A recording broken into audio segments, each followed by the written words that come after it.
just continuing on, let's tell me a little bit about your inspirations and what motivates your life, two personal testaments and two professional. Okay.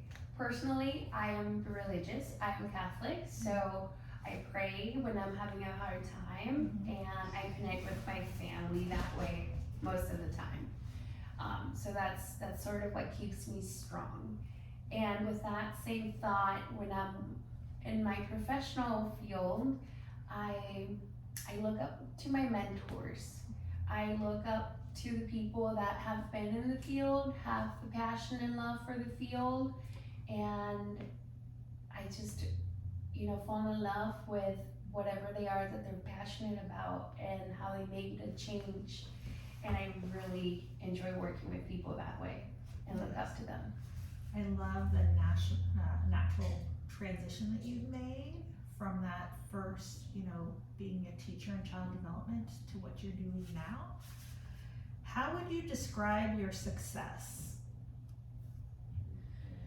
I think success means to me inclusiveness. And I think that knowing that every day is going to be different and accepting that every day is going to be different, that people around you are going to be different, that your role in life is going to be different, it's part of being successful. Describe how and what you think makes each day a success. Waking up every morning. Waking up every morning is a big sign. Yeah. And it all depends. It's all up to you afterwards. Sometimes I'll be driving in the car and my kids will be driving me crazy, dropping them off to school and breathing right after. Tell me a little about what you think your greatest strength is. Well, I think I like to follow through with things. I like to test ideas, and I like to communicate about whoever was part of the idea or the project and seeing what worked, what didn't, and definitely not giving up. Okay, so you're determined, you're positive. Yes. Okay. Understanding that it's not always going to be the first try when things happen perfectly. Right. The way you want them. And on your desk, how would you describe your job title? So currently at my job, I am a family resource specialist, which means that within our organization as a nonprofit, we have picked up the role of a family resource center. And without mentioning much about who we are as a community, we are very limited in resources. So my job is to find the struggle or crisis that a family is having and turning it into a goal for this family to overcome. And sometimes it's something that can happen within a few hours in phone calls, and sometimes it takes months. So anywhere from financial literacy guidance or just making sure that they're connected with the right agency. And also listening is a big part of what I do, because when I see that we have not just one family struggling in the same area, but multiple, and if not a whole community, it's figuring out how we can work together and who we need to contact to make sure that a lot of the programs that we don't have get advocated for. Love that. And so that explains your current role. Could you tell me the most important value you hold when working with your clients? I think it's trust. It's trust and it's respect. I think that if I was to leave, many of my clients would be upset I think I find that when a new client comes in and they say, well, where were you 10 years ago or 5 years ago? And so that really makes me feel like I'm making a difference, and it's part of the success that I live every day.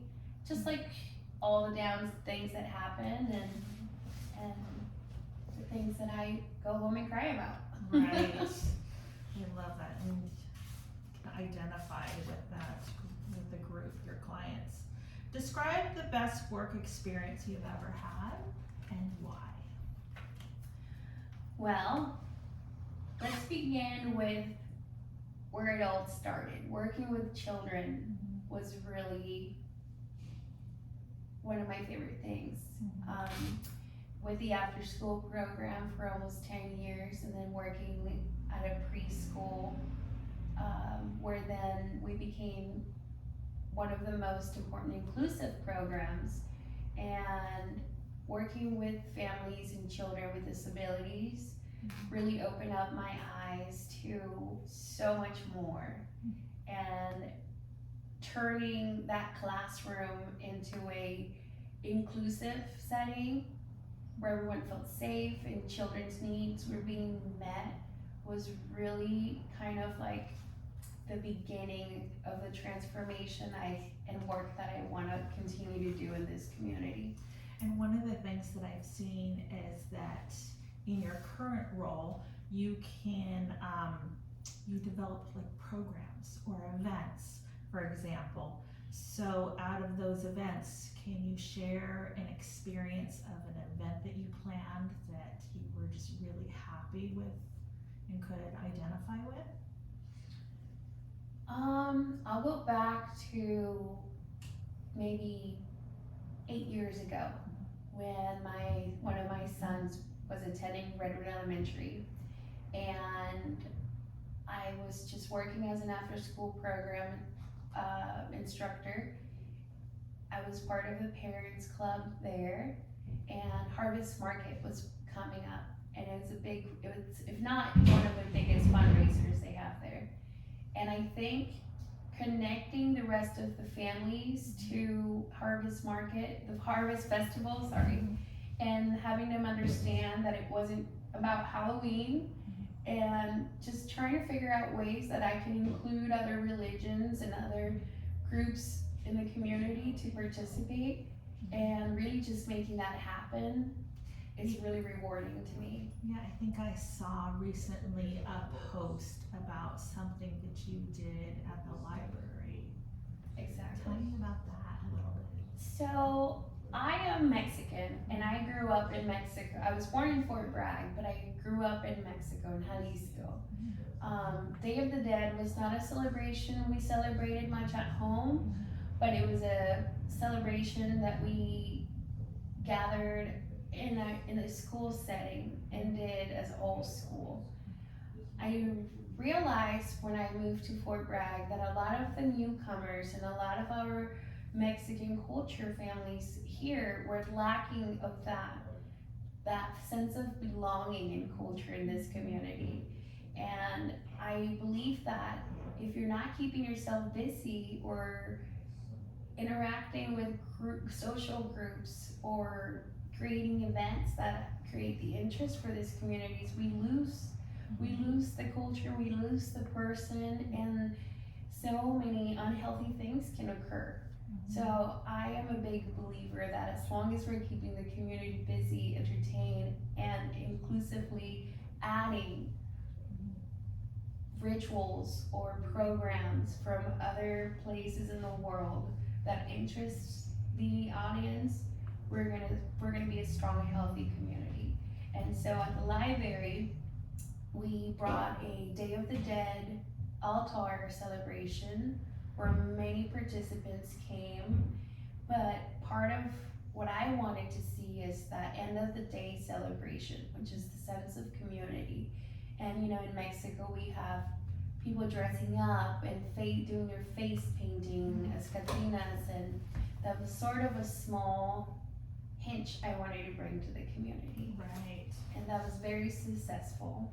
Right. I love that you're bringing your culture into the community and exploring that.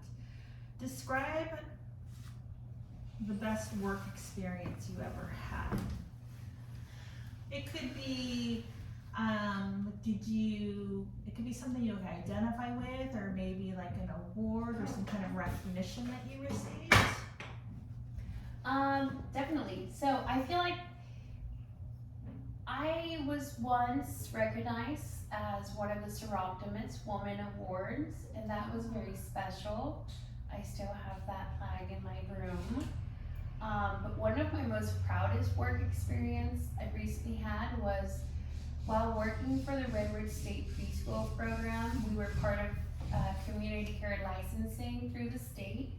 And when they came to do their inspections, I was the one director that held back that inspector and made sure that they wrote down everything that was wrong with the building. And the inspector looked at me and said, well, I've never had a director ask me to write them down. And I was like, well, there's a lot of things wrong with this building, and I would really appreciate you creating that awareness. So advocating for a new building for 5 years was a really big part of who and why and what I wanted to accomplish. And so it happened, and every time I drive past it, I would just forever remember that that's what happened. What a great experience. That's awesome. So I think that you're an inspirational and really integral part of our community. And I am curious as to how you would describe how and why you think you're such a great, you are such a great fit for this community. Why is that? What is that incredible pairing of community and your personality and what you do? I think it was my childhood. It was my parents, my mom, making sure, and she was a stay-at-home mom, so I remember she would make dresses for every holiday or birthday, and our schools embedded so much cultural enrichment. It was just every week there was poems or singing or talent shows or parades, and we were so busy constantly. And then we were also so connected to nature. My dad was a farmer, so having a balance of both of those things really gave me the best childhood. Yeah. And coming to Fort Bragg, we're so limited, and it was so hard for me to go to school and then just make that be it. And so I want to create this opportunity, and I also want to catch up on the families that have been here for a while and miss that experience. And I think that if we can still catch the families that have been here for a while, then we will just generate a better future for our future generations. Right. As immigrants, and also just for our community. I love that. How did you first become interested in this position? So this position never existed. It's almost like my heart and the executive director knew that it just had to happen. Wow. So when I first moved and left the school to come and work here, this was not the initial job. Right. And as we learned that our Family Resource Center was being closed down, there was no question we needed to continue to have a Family Resource Center and support the families. And we generated the position. I love that you were able to identify the need and create that space and develop the program. That's amazing. Explain why you like working with clients. What is it that you like about working with clients? Well, because you learn so much, and you can really advocate for your community when you're really aware of what's happening. Right. And you can't fix everything, and there's not a solution for every problem. But at least you're giving them that comfort and trust. And sometimes we need to be pointed to the right direction. Right. And describe your learning style. So for example, do you learn by throwing yourself into the work and just doing it? Do you research? Like, what is the best learning style that you I think research is definitely, I grew up in a very strict, very academic school. And that was also, I think, part of who I have become now. We were very competitive academically. We had to, by 4th grade, we were doing college algebra. It was insane to come to the Fort Bragg Community Schools and to see that we were doing double-digit additions. It was just really frustrating. It was hard. But my mom said to me, just learn English, focus on that. And so that's where my focus went for, all through 5th grade. And then when I went to middle school, I was already speaking and reading. And I think I noticed too with my classmates, we had a lot of Latinos who had been raised here from kindergarten, and their English wasn't all that great and their Spanish was not that great either. So making that observation really helped me determine how I wanted to make a difference in this community. Right. Describe 3 kinds of tasks that come most easily to you. Like at work, so 3 tasks that you might have to do like on a daily basis or just in developing a program. Well, I really like data. Oh, interesting. Okay. So I really enjoy creating programs and looking at numbers, statistics, how to improve things, what would be more attracting, and how can we organically have the community participating and getting something out of it that would be helpful. Oh, that's interesting that you like data and statistics. Who or what is your greatest inspiration? I know that you mentioned your mentors. Why and why? Well, I think my inspiration has to be my parents too. Oh, okay.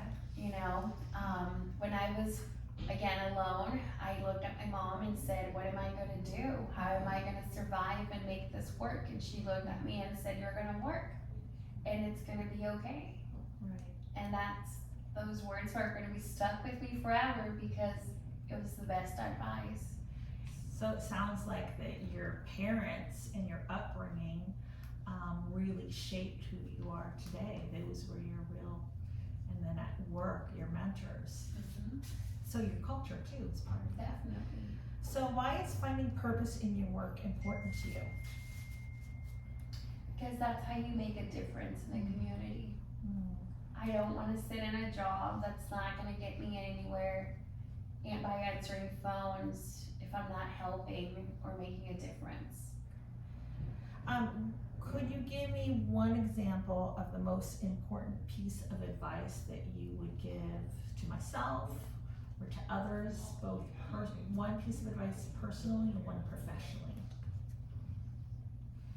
Well, you gotta work hard for what you want, and you gotta reach those dreams, and you can't let nothing and no one stop you. Oh, I love that. Okay. Which part of your life do you most want to improve? Probably my self-caring side. Ooh, yeah. Okay. Yes. Yeah. It's hard for me to say no. I get so excited about things. I forget to sit down. I haven't touched my control remote in a while. I want to watch movies. I don't know. I just think taking walks, Yeah. self-care. So you feel like you could carve out some self-care time by Yes. taking walks or just, in your experience, explain the part of your clients' lives that you find the most inspirational. When they don't give up.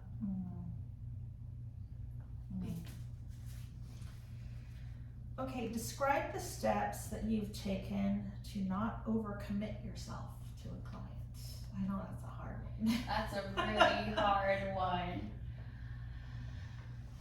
Well, you have to set boundaries, just like with your children, and I think that's why being part of a board that listens to you and guides you and helps you set those boundaries when you can't see that that needs to happen is really important.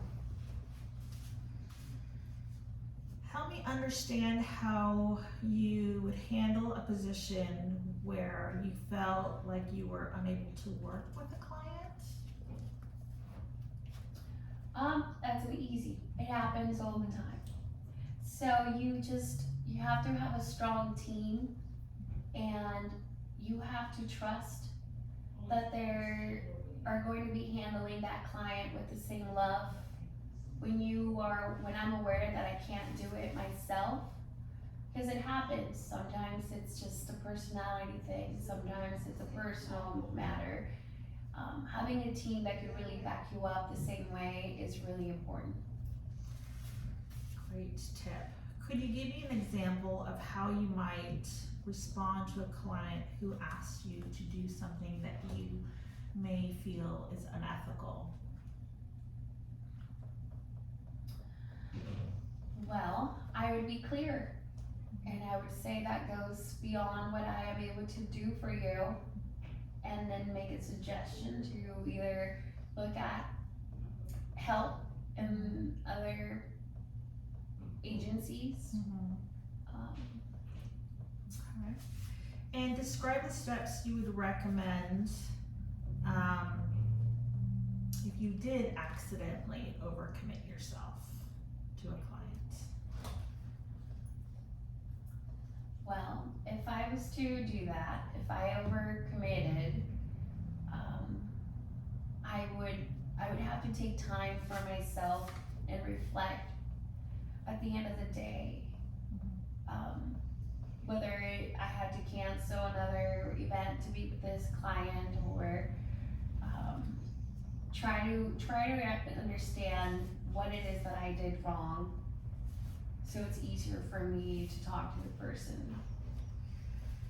What are your hopes for continued success and growth in your work? Continue working with peers and continue to build that team of people and professionals that are bringing good things to the table. Nice. I'm really excited to work with you on some projects. What would you do if family or friends asked you to use your position to give them maybe a special favor?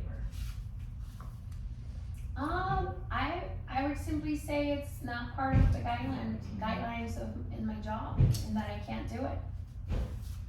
And how do you envision your life 5 years from tomorrow? Exploring. Just keep going. I used to think I was gonna retire at the preschool, and that was gonna be my job forever.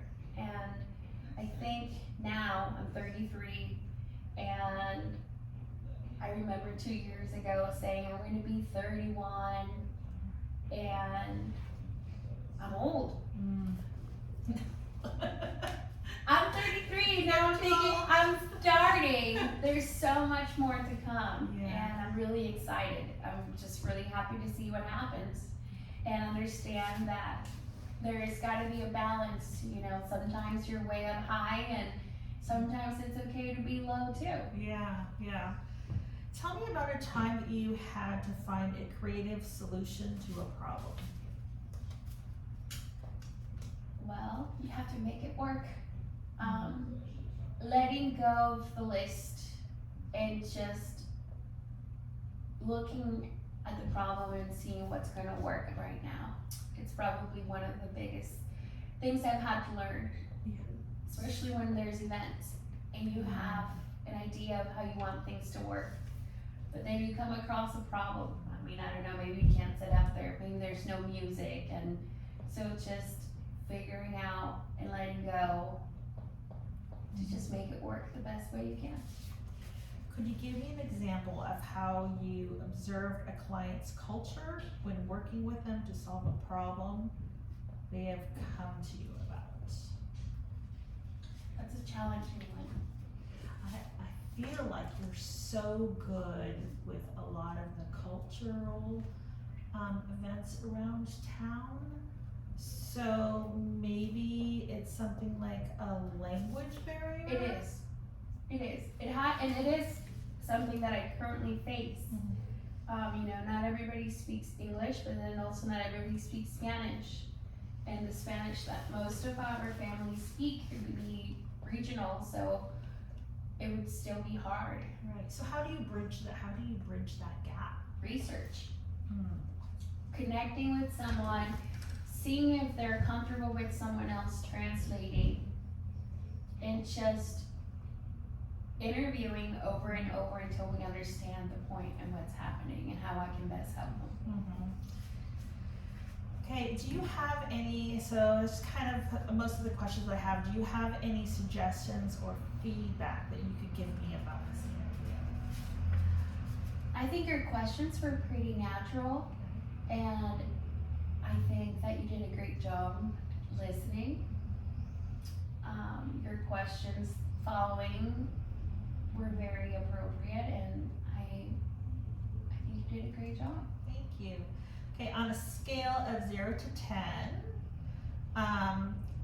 0 being, how do you feel that you were understood?